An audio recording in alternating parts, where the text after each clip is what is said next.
Mesdames, Messieurs, bonsoir. Merci de nous accueillir chez vous. Je suis ravi de vous retrouver pour cette édition de 19h sur Alizé, Guadeloupe. Notre invité ce soir est Maître Félix Cotellon qui nous fait l'honneur d'être notre invité. Avec lui, nous parlerons, vous vous en doutez, de gros cas. Ce sera tout à l'heure. Pour la troisième année consécutive, le Comité international des peuples noirs, le CIPN, organise la grande marche de mai 1802 sur les traces d'Ignace et de ses compagnons de lutte.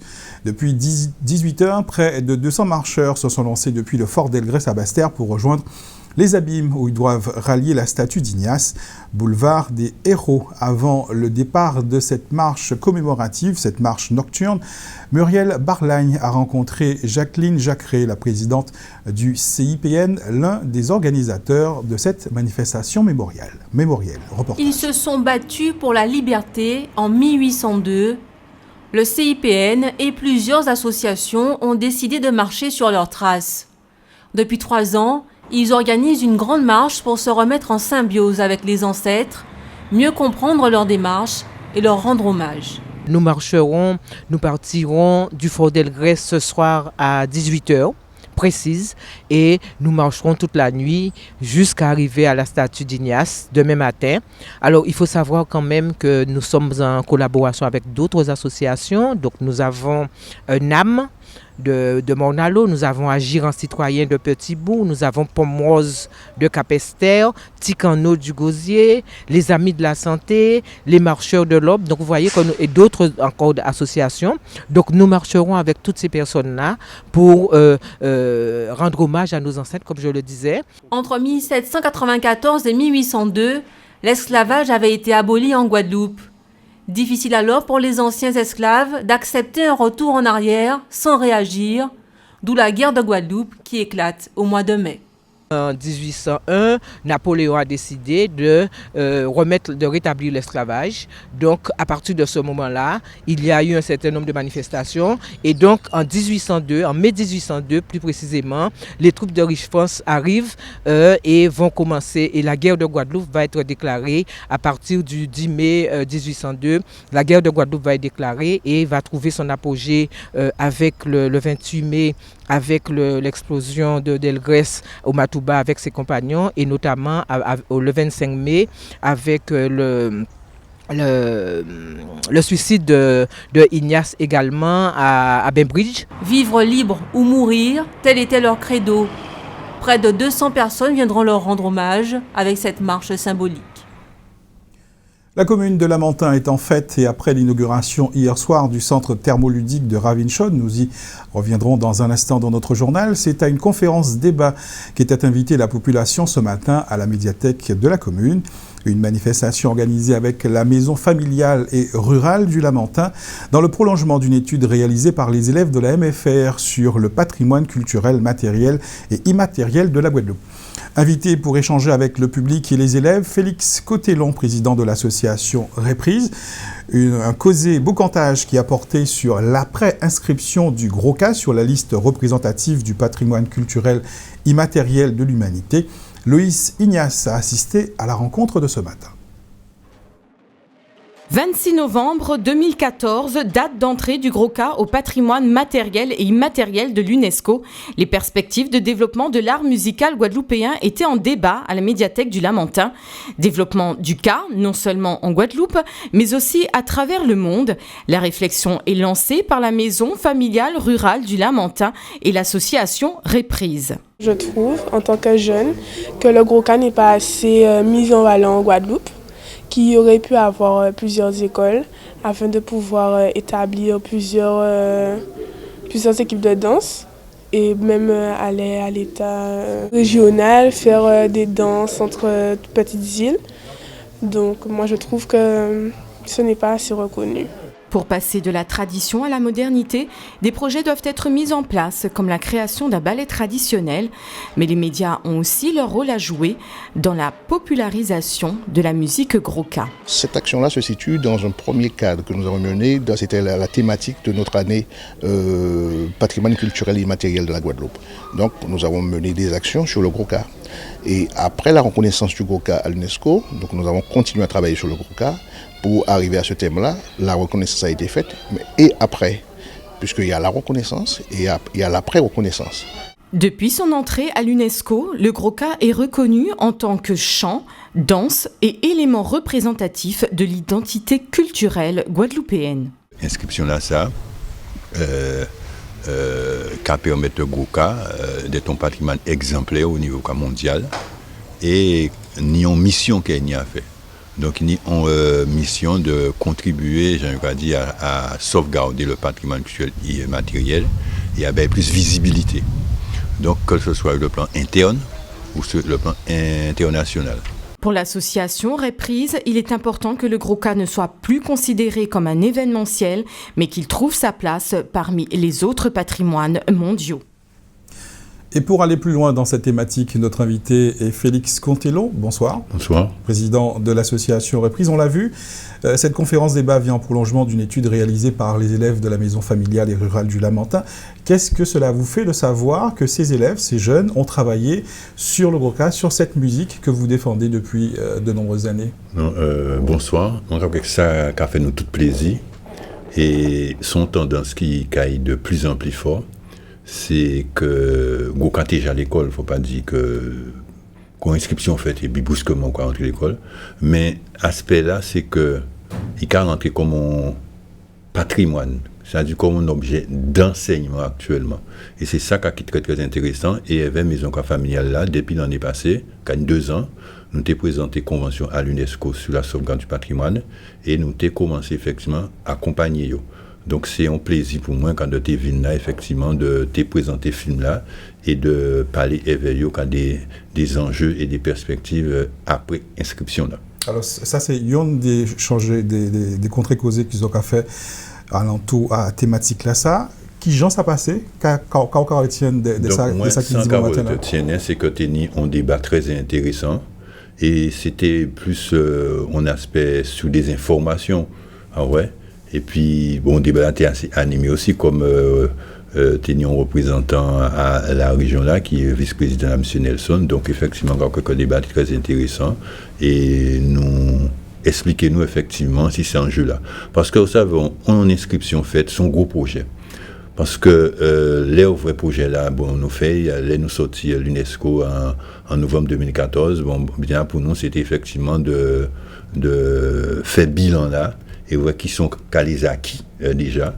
Deuxième bitin là, c'était effectivement voir ça fait qu'à nous quoi il fait actuellement et l'autre là ni des projets réalisation à eux.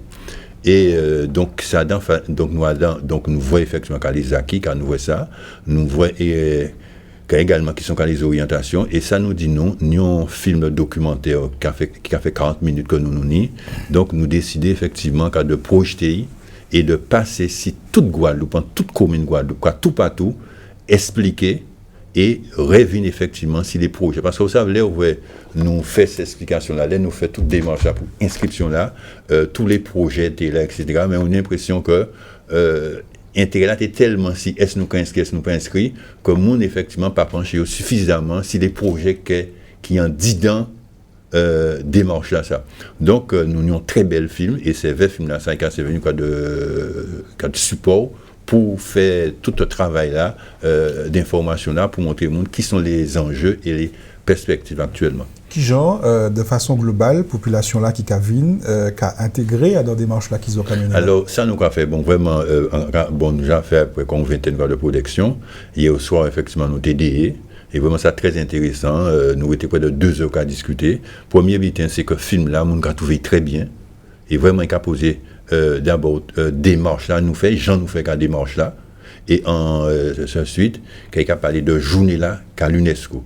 Et donc, son support pour nous faire casser des débats là, ça. Et encore que le film là, très bel, très réceptif. Et vraiment, les gens qui savent, là, nous avons fait par exemple, normalement, quand le 26, nous avons passé Kamoun Jaka avant les Rosas, donc à inviter les gens à venir et après pour nous participer dans le débat là. Alors, Adam, au potage de Guatemala, là, nous journalistes avons parlé des questions à rôle à les médias, doit jouer à questions à vulgarisation au Gros-Ca. Qu'est-ce qu'on a fait au niveau à reprise pour inciter justement les médias à vulgariser Gros-Ca? Alors justement, à d'un projet là, ni ça effectivement le Gros-Ca et les médias. Donc nous, et même à la convention là, quand on a parlé qui rôle à les médias, pas au niveau du Gros-Ca seulement, parce que nous posons vraiment inscription à Gros-Ca pour poser problème général à le patrimoine culturel immatériel. Parce que nous avons une tradition patrimoniale qui est immatérielle, hein, et c'est patrimoine immatériel, c'est qui a rythmé toute vie culturelle là, et sans rentrer dans la guerre à patrimoine matériel, patrimoine monumental, etc., il faut nous battre le patrimoine immatériel toute place.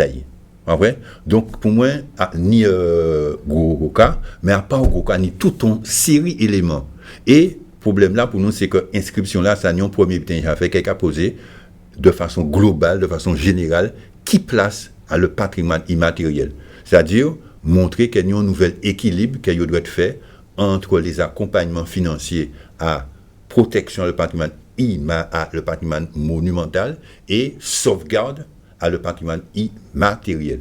Ah ouais? Et l'autre là, pour nous, qui est très important, c'est que gros cas actuellement, pas en chant, pas en danse, pas en musique seulement, mais son patrimoine, et ça qui veut dire qui politique d'éducation artistique, culturelle, qui type d'enseignement patrimonial que vous avez fait. Donc c'est ça que nous imposons. Et donc nous dit, nous prenons tout le temps qu'il faut pour nous expliquer et voir qui sont les acteurs institutionnels de la sauvegarde qui accompagnent ces gros projets-là. Par exemple, il faut une exposition quand c'est gros cas. Ça, il faut faire un état des lieux pas moins qu'il fait, mais c'est des chercheurs, c'est des gens qu'il faut payer. Donc nous allons mettre sur le pied un projet à court, moyen et long terme et voir effectivement qui gens financièrement ils vont accompagner ces projets-là. Ça. Nous vous invitons bien évidemment à assister et à participer à ces différentes rencontres organisées par Reprise. Quelques mots avant de se quitter, on ne peut pas y échapper sur le prochain festival Gros-Cas Saint-Anne. Alors si le prochain festival, là, bon, effectivement, quand bon, en cas où force tout le monde à Gros-Cas, donc nous réunissons et thématique là, thème là, et qu'il y en ait inscription là, Gros-Cas inscrit et Gros-Cas n'y a mission. Puisque les inscrits sur la liste représentative du patrimoine, son patrimoine exemplaire, et on y en mission tant à l'échelle interne, dans le pays qu'en pays d'Europe. C'est-à-dire c'est de contribuer à la sauvegarde du patrimoine et beaucoup plus de visibilité. Donc nous disons que commencer à Kazanou, avant nous laissons les cas d'Europe, que nous que vrai, qui Jean Gros-Cas a montré que l'île là, qu'est bon, mais ni d'autres patrimoines qu'il faut nous sauvegarder pour pas disparaître. Donc, chez les champs marins, Belay, Mayolet, ni Biguine, ni Boulaguel, ni les champs de travail, ni une série de patrimoine dans ces chantiers qui sont en danger. Et Gros-Cas, c'est rôle-là, effectivement, de dire, tiens, voilà, on ne peut pas laisser ces bêtises dans sa mort. Donc, c'est à peu près thématique là à festival là qui vient là. Rendez-vous en juillet à Sainte-Anne. En fin de journal, nous reviendrons également sur le Gros-Cas avec un reportage d'Anne-Elisabeth Tarsène sur le festival Kassika. Félix Cotellon, merci d'avoir été notre invité. Merci beaucoup. Les images de l'agression dont il a été victime suite à l'incendie de sa voiture de patrouille et particulièrement le sang-froid dont il a fait preuve face à ses agresseurs ont fait le tour de la toile. Kevin Philippi, l'adjoint de sécurité martiniquais de 29 ans, a été décoré de la médaille d'or de la sécurité intérieure. Place Beauvau à Paris, médaille reçue des mains de Bernard Cazeneuve. Reportage. Kevin Philippi, 29 ans, doit encore porter une minerve quelques jours, conséquence de la violente agression qu'il a subie mercredi avec sa collègue en marge d'une manifestation. Sur cette vidéo, son sang-froid avait été remarqué. Le policier est aujourd'hui distingué. Heureux, un peu de douleur au visage et au corps, mais ça va. Je ne suis pas le seul à soutenir, il y en a d'autres collègues qui sont sur le terrain et qui prennent plus cher que moi. Et c'est eux les héros, pas moi. Avec sa collègue Alison et 3 autres policiers et gendarmes, ils reçoivent aujourd'hui la médaille de la sécurité intérieure. Il n'y aura, mesdames et messieurs, qu'une image dans l'esprit des Français, je le dis, qu'une image. Celle de ce policier, Kevin Philippi. Solide, grand, fort, mais fort simplement de lui-même et de ses valeurs, non pas fort de son arme. Puis c'est un invité surprise qui fait irruption. Le président de la République, venu délivrer un message de fermeté à l'attention des casseurs. La justice passera. La justice doit passer. Parce que lorsque des fonctionnaires de police ou de gendarmerie sont attaqués, la réponse pénale doit être exemplaire. Ému, Kevin Philippi, qui a manqué son concours de gardien de la paix, devrait intégrer malgré tout la police nationale. Ultime distinction pour sa réaction, considérée par beaucoup comme exemplaire. En effet, le ministre de l'Intérieur a demandé au directeur général de la police nationale que le jeune homme soit intégré comme gardien de la paix dans la police nationale. Quant aux agresseurs, 4 d'entre eux ont été mis en examen hier pour tentative d'homicide volontaire. Thierry Cam, en tête d'affiche, on en a l'habitude. Le chanteur est abonné au succès et aux unes et au podium, mais cette fois, il est à l'affiche d'une campagne de prévention en direction des usagers vulnérables de la route. Le chanteur de charme a troqué ses habits de paillettes contre un gilet fluo et sera sur une centaine de panneaux 4x3 à partir de lundi sur l'ensemble du réseau routier de Guadeloupe. Il s'agit d'inciter motocyclistes, cyclomotoristes, cyclistes et piétons à porter des équipements réfléchissants pour éviter les accidents. Depuis le début de l'année, 15 usagers vulnérables ont perdu la vie sur nos routes. Ce matin, route de Perrin aux Abîmes, un automobiliste a visiblement perdu le contrôle de son véhicule qui s'est retrouvé sur le dos au milieu de la route. Accident spectaculaire comme le montrent ces images de Muriel Barlagne. Mais fort heureusement, l'automobiliste ne serait que blessé à la main gauche. Il a tout de même été conduit au centre hospitalier Pointe-à-Pitre Abîmes par les services de secours. Place maintenant à un tour d'horizon de l'actualité dans la grande région. Nous irons à Cuba pour les au revoir des musiciens du Buena Vista Social Club, mais avant, direction Porto Rico. C'est votre rendez-vous Caraïbes. La Maison-Blanche a donné son feu vert à Porto Rico pour la restructuration de sa dette de quelques 70 milliards de dollars en contrepartie d'une mise sous tutelle. Plongé dans une grave crise, le territoire est dans l'incapacité d'honorer ses remboursements. Jusqu'alors, la loi américaine ne lui permettait pas de restructurer sa dette à l'abri de ses créanciers, contrairement aux villes américaines comme Détroit. La proposition de loi déposée au Congrès américain offre à Porto Rico cette possibilité afin d'éviter des poursuites judiciaires et une aggravation de sa crise. Un comité chargé de superviser les négociations avec les créanciers a été créé, lequel aura la haute main sur les finances portoricaines. Les membres seront choisis par le président Barack Obama sur proposition du Congrès. Autrefois prospère, Porto Rico a connu un long déclin depuis la fin d'un système d'exonération fiscale destiné à attirer les multinationales. Les services blanchiment d'argent du parquet général enquêtent sur des fonds que le parti de centre-droit de Keiko Fujimori a reçus, ainsi que sur l'achat de terres par son mari pour une valeur de près d'1 million de dollars. Il vérifie la présence d'éventuelles irrégularités dans les comptes de campagne de la candidate à la présidentielle. Le quotidien El Comercio, qui citait à l'appui un document de justice, précise que l'enquête sur Fujimori avait été ouverte le 8 mars. Ces déclarations sortent à 2 semaines environ du second tour prévu pour le 5 juin. Keiko Fujimori, qui a obtenu plus de 38% des voix au premier tour, est au coude à coude au second tour avec son rival centriste, l'ex-ministre de l'économie Pedro Pablo Kuczynski, qui a obtenu 25% au premier tour. Elle nie toute malversation et se dit victime d'une campagne de diffamation. L'ouverture de cette enquête est un nouveau coup dur pour Keiko Fujimori.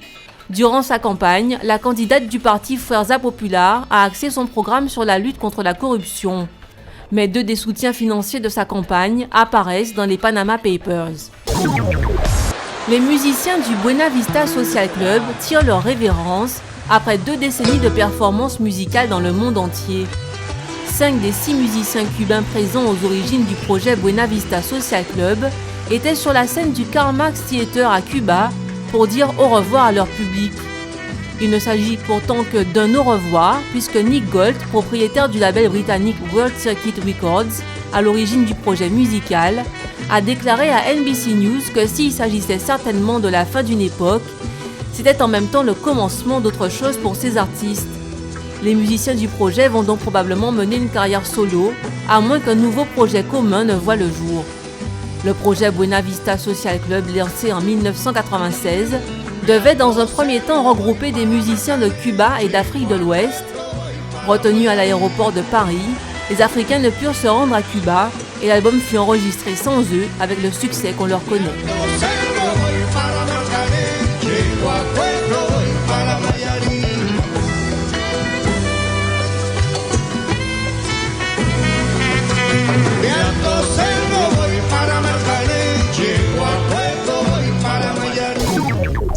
De très bons souvenirs. Ces week-ends de fête au Lamentin et son Dévoué-Merge au Saint-Chapetit en profitent pour ouvrir les portes de l'espace thermoludique René Toribio de Ravinchod à ses administrés. Toute la journée, ce centre était ouvert au public et après 10 ans de fermeture, ce lieu réputé sera de nouveau bientôt fonctionnel. Et en avant-première, des privilégiés ont été invités à découvrir les nouvelles installations dès hier au cours d'une soirée inaugurale. Anne-Elisabeth Arsène s'est mêlée à cette foule de privilégiés. Reportage. Tapis rouge, témoignage d'anciens employés, élus et représentants de l'État. C'est en grande pompe que l'espace thermoludique René Toribio a été inauguré. Ravinchod devient ainsi le premier maillon du développement du tourisme thermal en Guadeloupe. C'est un grand bonheur aujourd'hui, un grand bonheur pour Lamentin mais aussi pour la Guadeloupe. Il faut savoir que Ravinchod, comme je l'ai dit, c'est le bateau amiral de toute une suite de sources d'eau chaude qui existent en Guadeloupe. Et nous avons cette capacité de construire un circuit touristique en Guadeloupe à partir des eaux de source de la Guadeloupe. L'ouverture de Ravinchod s'inscrit dans une dynamique des inaugurations initiée par l'équipe municipale. Nous inaugurons Ravinchod, mais nous inaugurons aussi un nouveau pôle administratif à Lamentin, un nouveau service, nouvelle direction des services techniques, de nouveaux locaux pour la caisse des écoles. Et bien sûr, nous lançons un nouveau projet de construction d'un complexe sportif. Oui, c'est une municipalité qui est au travail, qui a une expertise financière pour aller chercher les financements là où il y a. L'espace thermoludique René Toribio ouvrira ses portes au mois de juillet, du mardi au dimanche, et proposera de l'aquagym, de l'aquabike, de la natation et des activités de bien-être. La pianiste Lydia Jardon, instigatrice du festival Musicienne en Guadeloupe, était l'invitée de notre journal de la mi-journée. Au programme de ce festival, qui se déroule jusqu'à mercredi dans 4 communes de Guadeloupe, des rencontres avec des scolaires, bien évidemment, et bien évidemment des soirées musicales. L'édition 2016 de Musicienne en Guadeloupe rend hommage à Tania León. Je vous propose d'écouter Lydia Jardon au sujet de cette chef d'orchestre et compositrice cubaine. Pourquoi pas une compositrice contemporaine? Bien évidemment, elle est née en 1943 à La Havane, elle s'est exilée après en 1967 où elle a été élève de Leonard Bernstein, puis un peu plus tard, elle a créé et dirigé le théâtre de danse à Harlem. Et puis après, elle a été l'assistante de Kurt Masur à l'Orchestre Philharmonique de Radio France. Voilà, c'est une femme chef d'orchestre-compositrice qui en 2008 a été nommée ambassadeur culturel des États-Unis à Madrid et dont, à l'intérieur de chaque concert, est jouée une œuvre de cette compositrice. Et on parlait du travail de l'imbrication des instruments classiques dits savants avec la musique caribéenne. Demain, chez Madame Simone Schwarzbart, à 17h, à la Souvenance, nous en aurons l'illustration parfaite, puisque c'est un quintet avant féminin qui jouera avec un orchestre de style pan, qui s'est spécifiquement créé pour le festival. Et il y aura l'interprétation d'une œuvre qui s'appelle Tumbao, réécrite pour les besoins, Tumbao, donc tambour.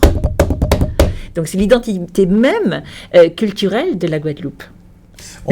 On donnera quelques dates et quelques lieux concernant le programme. J'aimerais qu'on dise quelques mots sur les échanges, puisqu'en fait, il n'y aura pas que les concerts. Vous avez organisé un certain nombre de rencontres avec des lycéens, avec des collégiens, spécifiquement des établissements classés ZEP, en zone d'éducation prioritaire. Pourquoi ce choix-là ? Ah ben, ça me semble indispensable de porter la musique en des lieux où bien souvent les enfants n'ont même pas vu de près un instrument classique, et leur faire sentir, il ne s'agit pas de donner des cours didactiques à des enfants, mais de leur ou trop savants justement. On passe maintenant au sport, et avec pour commencer cette mauvaise nouvelle. Les basketteurs de l'Étoile de l'Ouest ne remporteront pas le titre de champion de France de National 3 à la grande déception de Félix Cotellon. Les Pointe-Noiriens se sont inclinés d'un point, un tout petit point, 98-99 devant les Azuréens de Le Canet, une rencontre qui se jouait à Pessac, dans la banlieue de Bordeaux. Le DO disputera demain le match pour la 3e place. On leur souhaite bonne chance. En football, le CSM et la Gauloise vont tenter de sauver leur saison. C'est ce soir, dans un instant aux Abîmes. Et les Mouliens et les Bastériens seront opposés à partir de 20h en finale du trophée mutuel Margaillard, dénommé également Ligue Anti-Foot. Le vainqueur affrontera l'équipe qui aura remporté la finale martiniquaise qui se disputera, elle, mercredi prochain entre le club franciscain et le Golden Lion. Direction le Gosier pour clore ce journal et comme annoncé, on parle à nouveau de gros cas. La 10e édition de Kakika, et non pas Kassika comme annoncé tout à l'heure, se déroule jusqu'à 22h ce soir à Belle-Plaine. Une manifestation culturelle parrainée cette année par Claudius Barbin, cet artisan du cas et grand défenseur du patrimoine guadeloupéen. Reportage au Gosier signé Anne-Elisabeth Arsène. Belle-Plaine en fête, sous l'impulsion de son comité de quartier, avec la 10e édition de Kakika. Une journée culturelle avec pour thème cette année, art et tradition. Claudius Barbin, fervent défenseur de la tradition et artisan d'art, en est le parrain. Je fabrique des instruments de musique, je fais des cas. Quand je dis cas, on va dire tambour de manière générale, mais l'instrument de Guadeloupe s'appelle un cas. Je fais un cas qui on peut le faire de diverses manières. On peut soit faire du bois fouillé en prenant un tronc et creuser, soit aussi faire des lattes, ce qu'on va dire en termes tonneliers, on dit des douelles en fait. Et c'est l'assemblage de ces douelles-là qui fera un tonneau. Et sur ce fût-là, on va poser, on va ajouter un zoban, une peau de cabri et bien sûr des clés et on aura un tambour. Je fais d'autres instruments, c'est-à-dire que je fais des instruments pour les groupes à peau, je fais des instruments pour les Indiens aussi, pour les matalons. Et en fait, quand il y a des besoins bien particuliers aussi, j'essaie de répondre au mieux. Temps fort de cette manifestation, la dictée créole, l'occasion pour les riverains de s'exercer à écrire également en créole. Pour la première fois, j'ai fait 3 ateliers créoles en France. Donc on vient spécialement pour Kakikala cette fois-ci. Donc on a fait 3 ateliers créoles et on a commencé à progresser petit à petit, on a comprendre ces syntaxes-là, on a comprendre Jean créole là Kamake. Donc voilà, on apprend à apprendre et pour progresser. Eh bien, c'est important pour toujours continuer à apprendre à lire et marquer créole. Parce qu'il y a qu'à parler tous les jours. Mon le monde pas écrit ou bien pas connaître écrit. Donc c'est pour ça qu'on a venir, on parle. Pour moi, faire apprendre à lire et marquer. Défendre la culture à travers la recherche identitaire, c'est le but de cette manifestation qui tourne autour du Gros Cas cette année. Le Gros Cas, inscrit depuis plus d'1 an au patrimoine matériel et immatériel de l'UNESCO. Et du Gros Cas, il y en aura encore ce soir pour clore cette manifestation culturelle. Un beau plateau musical avec 7 sons à taux également Fred Deyer et un Les Roses avec Jeunesse Gosier Band. Un point sur la météo pour aujourd'hui, pour ce soir. C'est un beau temps sur l'ensemble de l'archipel cette nuit, mais le ciel sera brumeux. Demain matin, les îles du sud de la Guadeloupe, la Désirade, le nord et le sud de la Grande-Terre connaîtront un beau soleil. Le reste de la Guadeloupe devrait être touché par quelques averses. Dans un instant, l'actualité nationale et internationale. On se donne rendez-vous demain 12h30 pour un nouveau point sur l'actualité locale et régionale. Vous pourrez revoir ce journal sur notre site internet alizé.com. Passez une excellente soirée sur Alizé Guadeloupe.